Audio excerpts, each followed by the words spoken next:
मामाने काही आपल्या अगरबत्ती घेतलेल्या आहेत, अगरबत्ती, धूप स्टिक, भीमसेन कापूर आहे सर्व. तर मामा हे घ्या तुमचं, हे वस्तू तुम्ही जे मागवलेला. आणि मामा सर्वात पहिला सांगा तुम्हाला कसं वाटलं की आपण हे छोटंसं अगरबत्तीचा स्टार्टअप सुरू केलंय. सोबतने हे व्यवसाय चालू करायला आम्हाला खूप चांगलं वाटलं. चांगलं वाटलं खूप मामा. चांगलं यश मिळवायचं. Yes, मामा भरपूर खुश झाले. मामाने पहिलाच फोन केला कॉंग्रॅच्युलेशन सांगायला. तरी मामाने मागवल्यानंतर मग हे काही वस्तू त्यांनी घेतलेलं आहे. खूप शुभेच्छा. थँक्यू मामा. तुमचा आशीर्वाद फक्त असू द्या बस.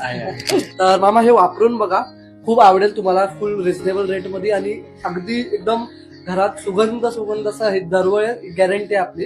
आणि वापरा, काही चांगलं वाईट असेल फीडबॅक द्या आपल्याला, मग त्याप्रमाणे आपण आपल्या वस्तूमध्ये बदल करू. तर थँक्यू सो मच मामा, तुम्ही हे वस्तू घेतल्याबद्दल. तर तुम्ही पण लवकरात लवकर ऑर्डर करा, लवकरात तुमच्यासोबत पण व्हिडिओ बना.